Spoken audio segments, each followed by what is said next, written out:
Hello दोस्तों, क्या हाल है। तारीख आज 28 दिसंबर, दिन गुरुवार, हिंदी तिथि द्वितीया। और आइए बात करते हैं आज के मुख्य समाचार में देश भर की तमाम बड़ी खबरों पर नजर डालते हैं। देखिए, बड़ी खबर, अब गवर्नमेंट सिक्योरिटीज में भी हो सकेगा कर्ज का लेन देन, आरबीआई की तरफ से दी गई मंजूरी। नए दिशा निर्देशों के तहत आरबीआई की लिक्विडिटी एडजस्टमेंट फैसिलिटी के जरिए मिले सिक्योरिटीज समेत रेपो ट्रांजेक्शन के तहत जो सिक्योरिटीज मिली है उन्हें जीएसएल के तहत उधार दिया जा सकेगा। ये आरबीआई की तरफ से नई सुविधा शुरू की गई है। और बैंकिंग न्यूज से एक और अच्छी खबर है। भारतीय स्टेट बैंक एसबीआई देश के सबसे बड़े सरकारी बैंक ने अपने करोड़ों ग्राहकों को नए साल का बड़ा तोहफा दिया। एफडी पर ब्याज दरों में बढ़ोतरी की है। और दोस्तों, ये 10 महीने बाद एसबीआई की तरफ से एफडी की ब्याज दरें बढ़ाई गई है। देश के करोड़ों लोगों की कमाई बढ़ने वाली है। स्टेट बैंक ऑफ इंडिया में एफडी कराने पर अब आपको ज्यादा ब्याज मिलेगा। 3.5% से लेकर 7% तक इंटरेस्ट रेट मिलेगा। अब ये इस टेबल में आप देख सकते हैं अलग अलग दिनों की अवधि यानी कि टाइमिंग के अनुसार एफडी के ब्याज सामान्य नागरिकों के लिए क्या होंगे और वरिष्ठ नागरिकों के लिए कितनी होगी ब्याज दर। अधिकतम 7.5% तक 5 से 10 साल तक की एफडी पर एसबीआई में आपको इंटरेस्ट मिलेगा। अच्छा, इसके अलावा दोस्तों, स्टेट बैंक ने एक और फैसला लिया। जो अमृत कलश योजना स्पेशल एफडी स्कीम है उसमें निवेश करने की आखिरी तारीख जो 31 दिसंबर थी उसको भी बढ़ा दिया है। अब इसे आगे बढ़ाकर 31 मार्च 2024 कर दिया है। ये 400 दिनों की स्पेशल एफडी स्कीम है जिस पर 7.60% तक इंटरेस्ट मिलता है। ओके, और तारीख बढ़ाने की बात हो रही है तो आपको बता दूं, सेबी की तरफ से भी म्यूचुअल फंड निवेशकों को बड़ी राहत दी गई है। इस महत्वपूर्ण काम के लिए भी डेडलाइन यानी कि आखिरी तारीख को 6 महीने बढ़ा दिया। और वो काम है डीमेट अकाउंट में नॉमिनी ऐड करने की डेडलाइन बढ़ चुकी है। अब 30 जून 2024 तक ऐड कर सकेंगे नॉमिनेशन। सेबी की तरफ से ये नया सर्कुलर जारी किया गया। चलिए दोस्तों, अगली बड़ी खबर देखिए। प्रधानमंत्री सौभाग्य योजना 2023 की शुरुआत हो चुकी है। हर घर को बिजली मिलेगी, हर गांव में कैंप लगाए जाएंगे। केंद्र सरकार ने नया मिशन बनाया है। देश के हर गांव और हर शहर के हर कोने तक बिजली मुहैया कराने के लिए प्रधानमंत्री सौभाग्य योजना 2023 के तहत 16,320 करोड़ रुपए का बजट आवंटित कर दिया है। इस योजना के तहत देश में ट्रांसफार्मर, तारों और मीटर जैसे उपकरणों पर भी अब सरकार सब्सिडी देगी। और यहाँ तक कि दूर दराज कोने में छोटे छोटे गाँव तक भी बिजली कनेक्शन पहुँचाने के लिए हर गाँव में कैंप भी लगाए जाएंगे। इतना ही नहीं, सरकार इस योजना में बैटरी, इन्वर्टर, इसके साथ 5 एलईडी बल्ब, एक DC fan, DC power plug वगैरह ये ऊर्जा पैक भी देगी। तो ये नए साल से पहले केंद्र सरकार की तरफ से बड़ा फैसला लिया गया देश भर में हर जगहों पर बिजली सप्लाई पहुंचाने की, है ना। वहीं देखिए, प्रधानमंत्री ने विकसित भारत संकल्प यात्रा के लाभार्थियों से बातचीत की। पीएम बोले कि लाखों लोगों तक पहुंची विकसित भारत संकल्प यात्रा। कहा, मोदी की गारंटी वाली गाड़ी जहाँ जहाँ भी जा रही है लोगों का विश्वास बढ़ा रही है। अच्छा, और एक शानदार खबर आ रही है अगली, देखिए आप। देश में बढ़ती महंगाई के बीच अब आम आदमी के लिए बड़ी खुशखबरी है। 1 जनवरी से एलपीजी गैस सिलेंडर केवल 450 रुपए में मिलेगा। राजस्थान सरकार की तरफ से ये बड़ी घोषणा की गई है। जो राजस्थान में चुनाव से पहले पीएम मोदी ने पहली गारंटी दी थी वो जनता के लिए पूरी होने जा रही है। राजस्थान के नए मुख्यमंत्री भजन लाल की तरफ से खुद घोषणा की गई है। नए साल 1 जनवरी 2024 से ही 450 रुपए में गैस सिलेंडर दिया जाएगा। फिलहाल इस योजना का लाभ उज्ज्वला योजना के और बीपीएल राशन कार्ड धारकों के लाभार्थियों को मिलेगा, जिनकी संख्या तकरीबन 70 लाख कनेक्शन धारक है। उनको सिर्फ 450 रुपए में गैस सिलेंडर मिलेगा। ये देख सकते हैं, भजन लाल की तरफ से ट्वीट भी किया गया जिसमें उन्होंने कहा कि मोदी की गारंटी मतलब जो कहा सो किया। 1 जनवरी से 450 रुपए में मिलेगा गैस सिलेंडर। ठीक है, चलिए दोस्तों, अगली बड़ी खबर देखिए। बेटिंग एप्स और फर्जी लोन एड्स देने वाले मोबाइल ऐप पर अब तुरंत रोक लगाई जाएगी। सरकार की तरफ से इन्हें ऐप स्टोर से भी तुरंत हटाने के निर्देश जारी किए हैं। अच्छा, और साथ ही दोस्तों, केंद्र सरकार की तरफ से नए साल 2024 से पहले ये भी सिकंजा कसा गया। अब सेलिब्रिटी जो बॉलीवुड एक्टर, एक्ट्रेस हो गए या खिलाड़ी या किसी भी तरह का कोई भी सेलिब्रिटी, वो अवैध बेटिंग लोन एप्स के विज्ञापन यानी कि ऑनलाइन एडवर्टाइज भी नहीं कर पाएंगे। डीप फेक और सट्टेबाजी एप्स पर लगाम लगाने के लिए सरकार ने ये नई पहल शुरू की है। चलिए, बड़ी खबर देखिए। अडानी ग्रुप खरीदेगा एक और कंपनी, कुल 3000 करोड़ का करेगी निवेश। इस खबर के बाद अडानी के स्टॉक्स में भी तेजी देखी गई। और खबर है दोस्तों, 22 जनवरी को सार्वजनिक अवकाश की मांग की जा रही है। रामलला की प्राण प्रतिष्ठा से पहले उत्तर प्रदेश काशी के संतों ने प्रधानमंत्री नरेंद्र मोदी को चिट्ठी लिखी और केंद्र सरकार से मांग की है कि 22 जनवरी की तारीख को एक दिन के लिए सार्वजनिक अवकाश की घोषणा की जाए। देखते हैं केंद्र सरकार की तरफ से इस पर क्या फैसला आता है। जो भी अपडेट आएगा मैं आपको बता दूंगा। फिलहाल देखिए, एक और नया नियम, नए कानून ने पुलिस की मुश्किलें बढ़ाई। अब 30 दिन के अंदर अंदर करना होगा थानों में जंग खारे वाहनों का निस्तारण। जी हाँ दोस्तों, अब किसी भी व्यक्ति का वाहन उठाकर अगर थाने ले जाया जाता है तो ये पुलिस की जिम्मेदारी होगी कि 30 दिन के अंदर अंदर उसका निस्तारण किया जाए। जो भी करना उस केस का सोल्यूशन करना पड़ेगा, क्योंकि अभी हाल ही में आपको पता होगा थानों के हालात ये कि पिछले कई 10-10 सालों से कबाड़ में पड़े वाहन जंग खा रहे हैं। तो उन्हीं लावारिस बरामद हुए वाहनों के निस्तारण न होने पर उत्तर प्रदेश की योगी सरकार की तरफ से ये निर्देश जारी किए हैं। फिलहाल यूपी में यह नया कानून लागू हुआ है। कोर्ट के आदेश के बाद अब इन वाहनों की नीलामी की जाएगी। चलिए, अगली बड़ी खबर है। मोदी सरकार का आतंकवाद पर बड़ा एक्शन। यूएपीए के तहत इस संगठन पर बैन लगा दिया। दरअसल जम्मू कश्मीर के मुस्लिम लीग संगठन पर प्रतिबंध लगा दिया। केंद्र सरकार ने कहा कि भारत विरोधी गतिविधियों में शामिल था ये संगठन। गृह मंत्री अमित शाह भी बोले कि देश के खिलाफ काम करने वालों को बख्शा नहीं जाएगा। और इसी की पहल में केंद्र सरकार ने मुस्लिम लीग जम्मू कश्मीर मसरत आलम ग्रुप पर बैन लगा दिया। ओके, और अगला अपडेट है दोस्तों, रामलला की प्राण प्रतिष्ठा से पहले बदला गया अयोध्या रेलवे स्टेशन का नाम। अब इसे इस नाम से जाना जाएगा। किस नाम से? तो आपको बता दूं, अयोध्या रेलवे स्टेशन का नाम बदलकर अयोध्या धाम कर दिया गया। अब अयोध्या जंक्शन को अयोध्या धाम के नाम से जाना जाएगा। ओके, और वहीं देखिए अयोध्या का एक और नया प्लान। अयोध्या में जन्मभूमि परिसर में 7 और मंदिर बनेंगे। इनमें ऋषि मुनियों और राम भक्तों की मूर्तियां लगी होगी। 2024 में कंप्लीट हो जाएंगे ये मंदिर बनकर। और ये मंदिर कहाँ किस किस लोकेशन पर बनेंगे, ये मेन राम मंदिर की लोकेशन के इर्द गिर्द इन मंदिरों के लिए साइट मैप नक्शा भी आप देख सकते हैं। ओके, और अगला बड़ा प्लान देखिए केंद्र सरकार का। 25 रुपए प्रति किलो पर चावल बेचेगी सरकार आम आदमी को महंगाई से राहत देने के लिए। ये भी नववर्ष का बड़ा तोहफा है। भारत ब्रांड के तहत देश भर में 25 रुपए किलो चावल बिकेंगे। अभी हमारे देश में चावल की औसत कीमत 43 रुपए है प्रति किलो के हिसाब से देखा जाए तो, लेकिन अब सरकार भारत ब्रांड के तहत 25 रुपए प्रति किलो चावल बेचेगी। चावल के दामों में आई तेजी को नियंत्रित करने के लिए सरकार ऐसा करने जा रही है। इससे पहले आपको पता होगा सरकार ने इसी भारत ब्रांड के तहत आटा और दालें भी बेचने का फैसला किया था। 27.5 रुपए प्रति किलो दर पर मार्केट में आटा बेचने के लिए भी सरकार ने भारत ब्रांड के तहत लॉन्चिंग की थी। पिछले महीने मैंने आपको बताया था ये जानकारी, है ना। और अभी भी नाफेड और एनसीसीएफ मिलकर के देश भर में ये सस्ते में चावल बेचने का प्लान किया है। ओके, और वहीं आपको पता होगा कल ही छत्तीसगढ़ की जो नई सरकार बनी उसकी तरफ से भी घोषणा की गई थी कि आने वाले 5 सालों में सभी लोगों को राशन कार्ड धारकों को मुफ्त चावल भी दिए जाएंगे हर महीने राशन के साथ में। कोरोना के दौरान शुरू हुई इस योजना का लाभ अब जनता को साल 2028 तक मिलेगा। छत्तीसगढ़ के नए मुख्यमंत्री विष्णुदेव साय की तरफ से ये घोषणा की गई है। ओके, और अगला अपडेट देखिए दोस्तों, देश के रक्षा मंत्री राजनाथ सिंह जम्मू कश्मीर के राजौरी पहुंचे। बोले कि शहीदों को भुलाया नहीं जा सकता, सरकार हर हाल में आपके साथ है। रक्षा मंत्री ने कहा कि लोगों का दिल जीतना सेना की जिम्मेदारी है। इंडियन आर्मी के जवानों से मिलते हुए बोले कि ऐसी गलती ना करें जिससे भारतीय नागरिकों को ठेस पहुंचे। हमें आतंकवादियों को खत्म करना है, ना कि नागरिकों को परेशान करना है। हाल ही में जो जम्मू कश्मीर में 3 सिविलियन की भी मौत हो गई थी आम नागरिकों की, उसके बाद मसला काफी बढ़ गया था। तो इसी सिलसिले में जम्मू कश्मीर का दौरा किया रक्षा मंत्री ने और जवानों को सलाह दी। उसके बाद रक्षा मंत्री जम्मू कश्मीर में मृतक नागरिकों के परिजनों से भी मुलाकात की है और वो बोले कि समुद्री मार्गों की सुरक्षा के लिए भी अब हमें सतर्क होना होगा। जहाजों पर हमला करने वालों को भी बख्शा नहीं जाएगा, है ना। और एक बड़ी दुख भरी खबर आ रही दोस्तों, मध्य प्रदेश में एक बड़ी दुर्घटना हो गई। एमपी गुना में एक यात्री बस में आग लग गई जिसमें 12 लोग जिंदा जले। डंपर से टक्कर लग गई थी उस बस की, उसके बाद ये बड़ा हादसा हुआ। ये बस गुना से आरोन की तरफ जा रही थी, तभी एक डंपर से इसकी टक्कर हो गई। टक्कर लगते ही बस पलट गई और उसमें आग भी लग गई। लोगों को बाहर निकलने का मौका भी नहीं मिला। बताया जा रहा है कि करीब इसमें 30 यात्री सवार थे जिनमें से 12 लोगों की ऑन द स्पॉट जिंदा जलकर जान चली गई। मुख्यमंत्री ने इस घटना के बाद जांच के आदेश भी दिए। एमपी के नए सीएम डॉक्टर मोहन यादव ने हादसे पर दुख जताते हुए मृतकों के परिजनों को 4-4 लाख रुपए और घायलों को 50-50 हजार रुपए का मुआवजा देने का भी फैसला किया है। चलिए अगली बड़ी खबर देखिए, कांग्रेस का नया प्लान। भारत जोड़ो यात्रा के बाद अब राहुल गांधी की भारत न्याय यात्रा शुरू होने जा रही है। ये यात्रा 14 जनवरी से 20 मार्च 2024 तक चलेगी। मणिपुर राज्य से शुरू होगी जो मुंबई तक 14 राज्यों में 6200 किलोमीटर का सफर करेंगे राहुल गांधी। भारत न्याय यात्रा का रूट क्या रहेगा ये भारत के नक्शे में आप देख सकते हैं। इस रूट से होते हुए महाराष्ट्र मुंबई तक पहुंचेंगे पूर्व से पश्चिम की ओर राहुल गांधी। और इससे पहले जो कांग्रेस ने भारत जोड़ो यात्रा निकाली थी उसका रूट था उत्तर से दक्षिण की तरफ। भारत में ऊपर से नीचे पहले यात्रा की थी, अब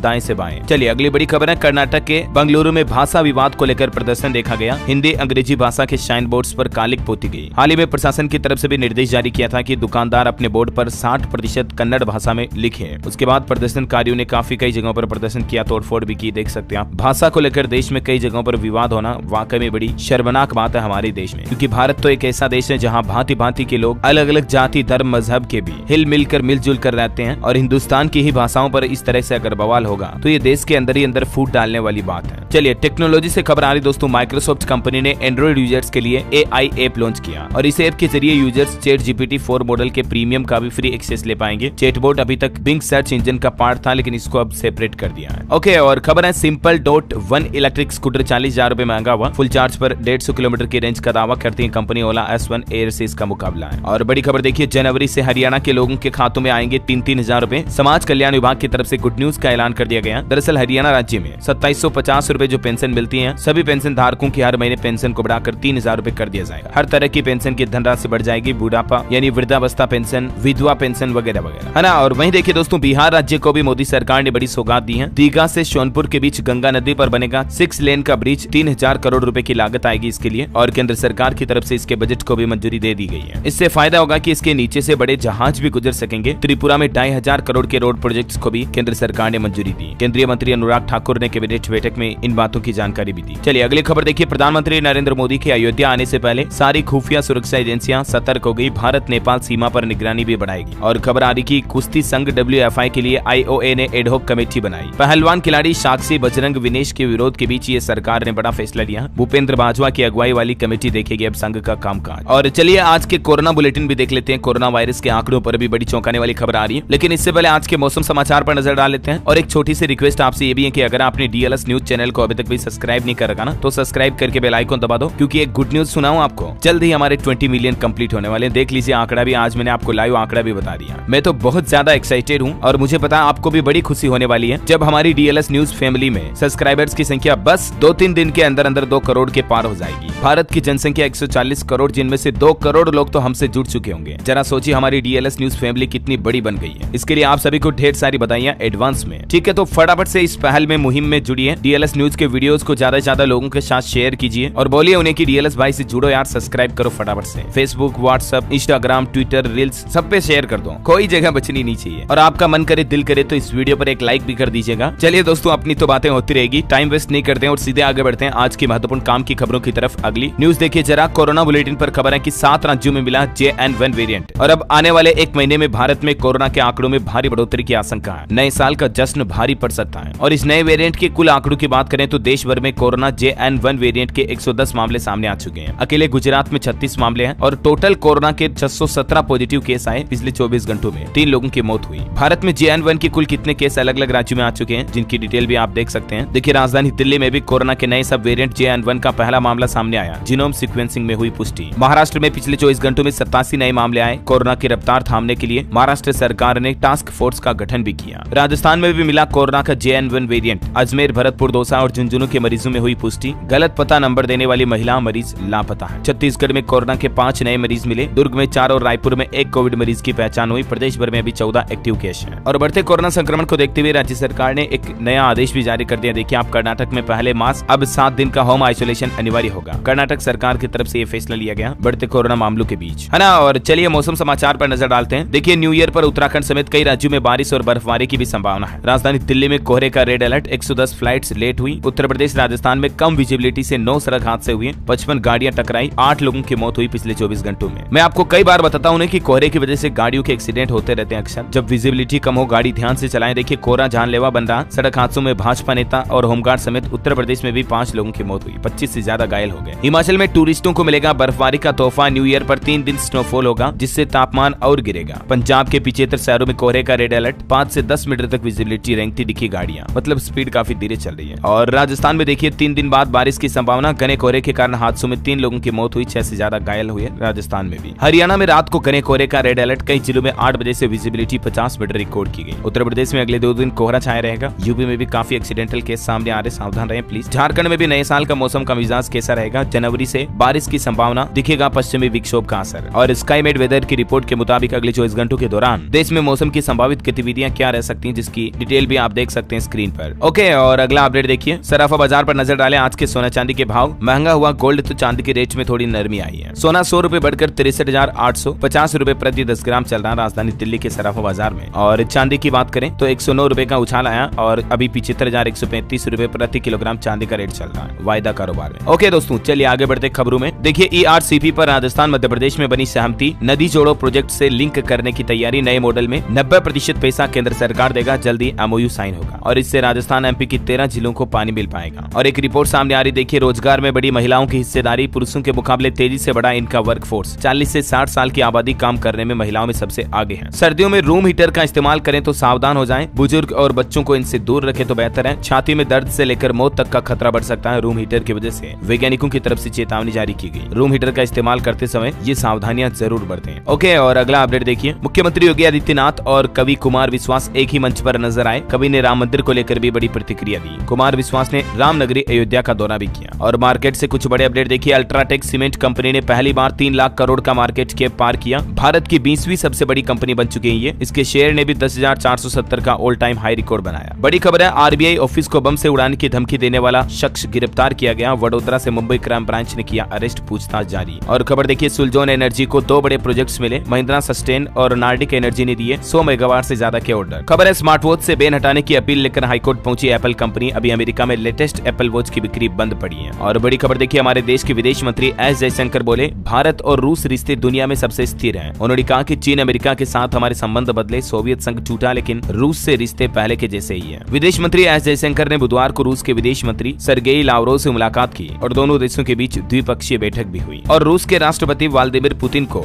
S जयशंकर ने PM मोदी की एक चिट्ठी भी सौंपी, जिसमें उन्हें भारत आने का न्योता भी दिया गया। और इतना ही नहीं दोस्तों, रूस और इंडिया के बीच एक और समझौता हुआ है। देखिए आप, मेड इन इंडिया के तहत भारत और रूस मिलकर बनाएंगे सैन्य उपकरण। चेन्नई व्लादिवोस्तोक मार्ग पर बनी सहमति। और अब कुल मिलाकर के इंडिया रूस मिलकर के आर्मी के हथियार बनाएंगे। चलिए अगली खबर है दोस्तों, विकसित भारत संकल्प यात्रा के दौरान पीएम मोदी ने रूबीना बी से संवाद किया, बातचीत की। बोले कि मेरे तो साइकिल भी नहीं है, आपके पास तो कार है। और वहीं देखिए दोस्तों, बच्चों ने पीएम आवास का दौरा किया। पीएम मोदी ने कहा कि मेरा कार्यालय बड़ी परीक्षा में पास हो गया। बच्चों से मुलाकात की, नववर्ष के मौके पर, और शुभकामनाओं के गीत भी गाए। चलिए अगली बड़ी खबर देखिए, इटली में पढ़ाई के बाद कर सकेंगे नौकरी, 20,000 मजदूरों को भी मिलेगी जॉब। भारत के साथ इटली के बीच एक बड़ा समझौता हुआ है। ज्यादा डिटेल्स आप देख सकते हैं इसके बारे में। खबर है, मध्य प्रदेश बोर्ड के 12वीं के विद्यार्थी 2 जनवरी तक 500 रुपए पेनल्टी देकर के कोई भी फॉर्म में त्रुटियां गलतियां तो उसे सुधार सकेंगे। कुछ और एजुकेशनल अपडेट से मैं आपको आगे बताऊंगा। फिलहाल एक अच्छी खबर देखिए, मजबूत इंफ्रास्ट्रक्चर के बल पर दुनिया को आकर्षित कर रहा गुजरात वाइब्रेंट की शुरुआत से पहले बोले पीएम मोदी। वैसे आपको बता दूं, नए साल 10 से 12 जनवरी 2024 के बीच गुजरात वाइब्रेंट समिट का आयोजन होगा और इस समिट में दुनिया के कई बड़े बड़े देश और संगठन भी हिस्सा लेंगे। चलिए अगली खबर है दोस्तों, इस राज्य में खेती के लिए सौर पंप को मंजूरी मिली। पीएम कुसुम योजना के तहत लगेंगे 4000 सोलर पंप भी। जी हाँ, दरअसल जम्मू कश्मीर प्रशासन की तरफ से कृषि उद्देश्यों के लिए किसान भाई लोगों को राहत देने के लिए नई योजना बनाई गई है। पीएम कुसुम योजना का ही ये एक हिस्सा है ना। और अगली बड़ी महत्वपूर्ण खबर देखिए, भारत के करोड़ों छात्र छात्राओं के लिए इंपोर्टेंट अपडेट है। यूजीसी ने खत्म की एमफिल डिग्री की मान्यता, बंद किया यह कोर्स और छात्रों से अब यूनिवर्सिटी कॉलेजों के जरिए एमफिल में एडमिशन न लेने के लिए कहा गया। एमफिल की जो डिग्री पहले चलती थी, यूजीसी ने उस पूरी डिग्री को ही खत्म कर दिया, उसकी मान्यता को रद्द कर दिया, बंद कर दिया। ये देख सकते हैं, इसको लेकर पब्लिक नोटिस भी जारी किया गया, जिसमें यूजीसी ने लिखा कि सेक्शन 40 के तहत इसको बंद किया गया। चलिए अगली खबर है, यूपी सरकार का बड़ा फैसला, सीला पट्ट पर अफसर नहीं दिखेंगे, मुख्यमंत्री और विधायक का ही होगा नाम। मतलब अब विकास कार्यों के जो सीला पट्ट होते हैं ना, उन पर अधिकारियों के नाम नहीं लिखे जाएंगे। सभी डीएम को इस संबंध में शासनादेश जारी कर दिया। खबर है, उत्तराखंड में नए साल के जश्न को लेकर पुष्कर सिंह धामी सरकार का बड़ा फैसला, रात भर मिलेगी ये सुविधाएं, जमकर एंजॉय कर पाएंगे। उत्तराखंड में नए साल के मौके पर 24 घंटे खुले रहेंगे होटल, रेस्टोरेंट और भी कई तरह की सुविधाएं 24 आवर्स मिलेगी। चलिए अगली खबर है, यूपी की योगी सरकार ने एक और शानदार तोहफा दिया महिला शिक्षकों को। करवा चौथ के अलावा इन त्योहारों पर भी अब छुट्टी मिलेगी। करवा चौथ के साथ 2 और छुट्टियां ले सकेंगी माताएं बहनें। किन किन त्योहारों पर व्रत पर देख सकते हैं आप, जैसे हरितालिका तीज हो गई, ललई छठ वगैरह। इन त्योहारों पर भी शिक्षिकाएं 2 व्रत अवकाश ले पाएंगी अपने विद्यालय के प्रधानाचार्य को प्रार्थना पत्र दे करके, है ना। और अगला अपडेट आ रहा है कि मध्य प्रदेश के सरकारी कर्मचारियों को भी नए साल पर डबल खुशखबरी मिल सकती है, महंगाई भत्ता बढ़ सकता है। खबर है, झारखंड के 6 लाख छात्रों को फरवरी तक मिलेगी साइकिल, टेंडर भी फाइनल हो चुका है। नए साल फरवरी 2024 में ये साइकिल वितरित की जाएगी SC ST अन्य पिछड़ी जाति वर्ग के अल्पसंख्यक बच्चों को। ओके, और अगला अपडेट है, योगी सरकार का किसान भाई लोगों के लिए भी बड़ा फैसला, फसल खरीद के बाद 48 घंटे के अंदर अंदर पेमेंट हो जाना चाहिए, अधिकारियों को दिए निर्देश। और खबर है कि नए साल में मिडिल क्लास लोगों के लिए सरकार का बड़ा तोहफा, स्मॉल सेविंग स्कीम की भी ब्याज दरें बढ़ाई जाएगी, ऐसे भी मीडिया रिपोर्ट्स आ रही है। खबर है, पंजाब में नर्सरियों को अब तैयार करने होंगे वायरस मुक्त पौधे। पंजाब सरकार ने संशोधित नर्सरी गाइडलाइंस नई नियमावली जारी की। उत्तर प्रदेश ग्रेटर नोएडा में खुलेगी 2 और यूनिवर्सिटी। ग्रेटर नोएडा प्राधिकरण को मिलेंगे 550 करोड़ रुपए, योगी सरकार की तरफ से बजट भी जारी किया गया। राजस्थान में VCR से मुक्ति पाने का अवसर, FIR पर चालान पेश नहीं हुआ तो बिजली चोरी के मामलों में मिलेगी छूट। जोधपुर डिस्कॉम की तरफ से ये निर्देश जारी किए गए। और EPFO का एक बड़ा फैसला देखिए, कोरोना की एडवांस सुविधा अब बंद हुई, अकाउंट फ्रीज पर भी एक्शन लिया जाएगा। EPFO के द्वारा जो कोरोना काल के दौरान शुरू की गई एडवांस फैसिलिटी है, मीडिया रिपोर्ट्स के मुताबिक उसको बंद कर दिया गया है। और बैंकिंग न्यूज से निवेशकों के लिए एक शानदार खबर आ रही दोस्तों, IDFC फर्स्ट बैंक का शेयर 10% डिस्काउंट पर खरीदने का मौका है, क्योंकि RBI से रिवर्स मर्जर प्लान को मंजूरी मिल चुकी है IDFC के लिए, और इस मंजूरी के चलते निवेशकों को 100 शेयरों के बदले 155 शेयर मिलेंगे। ओके, और बड़ी खबर देखिए, मनी चेंजर्स के लिए लाइसेंसिंग नॉर्म्स को सरल बनाएगा RBI। रिजर्व बैंक ने यूजर्स द्वारा विदेशी मुद्रा लेन देन को आसान बनाने के लिए भी एक नया फ्रेमवर्क तैयार किया गया, जिसके बारे में ज्यादा डिटेल्स भी आप स्क्रीन पर देख सकते हैं। रेलवे से खबर है, अब शिफ्ट में काम कर सकेंगे मुंबई रेल डिवीजन के अधिकारी। ये नई सुविधा का टाइम टेबल क्या होगा, जिसकी डिटेल्स भी आप देख सकते हैं। वही देखिए, मुख्यमंत्री योगी आदित्यनाथ बोले कि साल 2025 के महाकुंभ में दुनिया देखेगी भारत का सांस्कृतिक वैभव, किसी भी श्रद्धालु को कोई परेशानी नहीं होनी चाहिए। प्रयागराज दौरे के दौरान सीएम योगी ने ये अधिकारियों को सख्त हिदायत दी। और देखिए, गृह मंत्री अमित शाह बोले कि CAA को लागू करने से कोई नहीं रोक सकता। पश्चिम बंगाल की मुख्यमंत्री ममता बनर्जी पर आरोप लगाते हुए उन्होंने कहा कि लोगों को गुमराह करती है वो। खबर है, नए साल की शुरुआत में दक्षिण भारत का दौरा करेंगे पीएम मोदी। तमिलनाडु, लक्षद्वीप और केरल की यात्राएं करेंगे जल्द ही। 2 जनवरी को प्रधानमंत्री स्त्री शक्ति समागम को भी संबोधित करेंगे केरल के त्रिशूर में सभा करते दौरान। इस सभा में क्षेत्र की 2 लाख महिलाएं, माताएं, बहनें शामिल हो, है ना। और अगला अपडेट देखिए, भारतीय सीमा की रक्षक बनेगी मधुमक्खियां। BSF के साथ अब मधुमक्खियां भी पहरा देगी। भारतीय सीमा में बांग्लादेश की ओर से हो रही लगातार घुसपैठ के बाद अब सीमा सुरक्षा बल ने यह नया प्लान बनाया। बॉर्डर एरियाज पर मधुमक्खियों के छत्ते लगाए जाएंगे कंटीले तारों पर। और खबर है, दिल्ली को बनाएंगे रोजगार का हब, व्यापारियों के साथ बैठक में बोले उद्योग मंत्री सौरभ भारद्वाज। चलिए अगली शानदार खबर है, केंद्र सरकार ने किसानों को नॉर्थ ईस्ट और बिहार को बड़ा तोहफा दिया है। किसानों के लिए केंद्र सरकार की तरफ से कैबिनेट मीटिंग हुई जिसमें एमएसपी वगैरह को लेकर ये फैसला लिया गया, जानकारी आप देख सकते हैं। और बिहार के लिए तो गंगा नदी पर पुल वगैरह की घोषणा की थी, मैंने आपको बता दिया है ना। अच्छा, खेल समाचार पर खबर है इंडिया वर्सेस साउथ अफ्रीका। पहले टेस्ट में साउथ अफ्रीका 11 रन से आगे चल रही है। दूसरे दिन का स्कोर 256/5 रहा। खबर है राजस्थान में बिना पुलिस परमिशन हॉस्टलों में नहीं होगी न्यू ईयर पार्टी। हॉस्टल संचालक बंद रखेंगे छत पर जाने के रास्ते और लाउड स्पीकर पर भी रोक के आदेश जारी हुए। हरियाणा में देखिए डॉक्टरों की हड़ताल पर गृह मंत्री अनिल विज बोले कि ये हड़ताल नाजायज है। इनका अलग कैडर पहले से मंजूर हो चुका है। ज्यादातर शहरों में ओपीडी देख रहे थे डॉक्टर, लेकिन फिर भी हड़ताल के चलते हरियाणा के अस्पतालों में ओपीडी कई जगहों पर बंद रही। नए मरीजों को भर्ती भी नहीं किया गया, काफी परेशानियां दिक्कत भी हुई। उत्तर प्रदेश सरकार का एक और नया प्लान, हर बुधवार और शनिवार बच्चों को विटामिन ए की खुराक दी जाएगी। गोरखपुर के 61,000 बच्चों को ये खुराक देने का लक्ष्य किया ताकि गंभीर बीमारियों से बच्चे बचे रहे। खबर है छत्तीसगढ़ में देखिए स्मार्ट रीडिंग रूम बनाए जा रहे हैं सरकार की तरफ से। एक साथ 600 स्टूडेंट्स पढ़ाई कर सकेंगे। फ्री वाईफाई, दिव्यांग फ्रेंडली प्लॉट समेत कई नई सुविधाएं मिलेगी। छत्तीसगढ़ के रायपुर में स्मार्ट सिटी लिमिटेड की ओर से ये नया प्लान देख सकते हैं आप। और वहीं अगले महीने 7 जनवरी को गुजरात आएंगे दिल्ली के मुख्यमंत्री अरविंद केजरीवाल। जेल में बंद विधायक चेतर वासवा के समर्थन में नर्मदा जिले में जनसभा को संबोधित भी करेंगे। हिमाचल प्रदेश सरकार का नया प्लान, किराए पर चल रहे 6 कार्यालय सरकारी भवनों में चलेंगे। 10 लाख रुपए की बचत होगी सरकार को। और एक दुख भरी खबर देखिए, क्रिसमस मनाकर घर लौट रहा था परिवार, अमेरिका में हुआ दर्दनाक हादसा। आंध्र प्रदेश के 6 लोगों की मौके पर ही मौत हो गई। चलिए कुछ एजुकेशनल खबरें देखते हैं। असम के शिक्षा विभाग में होगी 10,000 पदों पर बंपर भर्ती। मुख्यमंत्री हेमंत बिश्व शर्मा की तरफ से ट्वीट करके ये ऐलान किया गया। उत्तर प्रदेश के इस जिले में 3 साल से जमे कानून को और लेखपाल का होगा ट्रांसफर। यूपी जौनपुर के लिए योगी सरकार की तरफ से यह आदेश जारी किया गया। बिहार में शिक्षक भर्ती परीक्षा 9वीं 10वीं का रिजल्ट हुआ जारी। गणित में 3115 और कंप्यूटर साइंस में 62 अभ्यर्थी हो पाए सफल। यूपी हाथरस में कोहरे और बढ़ती ठंड के चलते कक्षा 9वीं से 12वीं तक के स्कूलों का समय बदला गया। अब सुबह 9:30 से दोपहर 3:30 बजे तक होगा संचालन। खबर है 3 राज्यों में युवाओं से जुड़े 3 बड़े फैसले लिए गए। एक तो बिहार में संविदा शिक्षकों को मिलेगा स्थायी कर्मचारियों का दर्जा, मैंने आपको कल ही बताया था इस बारे में जानकारी। दूसरा, राजस्थान के मुख्यमंत्री भजन लाल शर्मा ने गहलोत सरकार की 50,000 महात्मा गांधी सेवक प्रेरकों की भर्ती को निरस्त कर दिया। और तीसरा, कर्नाटक सरकार की तरफ से स्नातक बेरोजगारों को 3,000 रुपए हर महीने महंगाई भत्ता देने की घोषणा की है। 12 जनवरी से ही युवाओं को इसका फायदा मिलना शुरू हो जाएगा। ओके, और खबर है अब 18 फरवरी को होगी यूपी पुलिस कांस्टेबल की भर्ती परीक्षा। बोर्ड ने जिला अधिकारियों को इस संबंध में पत्र भी लिखा। टेंटेटिव डेट सामने आ चुकी है और इस भर्ती के लिए फॉर्म भरना भी शुरू हो चुके हैं, है ना। और अंत में दोस्तों आज के राशिफल पर नजर डालते हैं। देखिए, कर्क राशि के लोग नकारात्मक विचारों से बचें। वृश्चिक राशि के लोग अपनी जीवन शैली और सेहत पर ध्यान दें तो फायदा रहेगा। मीन राशि वालों को रुका हुआ पैसा मिलेगा। कन्या राशि के लोगों को तरक्की मिलने के मौके भी आज बन सकते हैं। और ये महीना पौष का महीना भी शुरू हो चुका है। हिंदी पंचांग का ये 10वां महीना है दोस्तों। इस महीने में जरूर थोड़ा बहुत दान पुण्य आपको करना चाहिए। ओके, इसी कड़ी में आज दिन भर की तमाम बड़ी खबरें, मुख्य समाचार का वीडियो यही समाप्त होता है। और हाँ, आप मुझे कमेंट करके बताइए दोस्तों कि आपके राज्य में अभी सर्दी और कोहरा का हाल क्या है। तेज पड़ रहा, ठीक पड़ रहा, कम पड़ रहा, क्या कमेंट करके बताइए मुझे। साथ ही इस वीडियो को लाइक और शेयर करना। DLS न्यूज चैनल को सब्सक्राइब करके बेल आइकन जरूर दबा देना रोजाना ऐसी काम की इन्फॉर्मेटिव खबरें देखते रहने के लिए। जय हिंद, जय भारत, वंदे मातरम।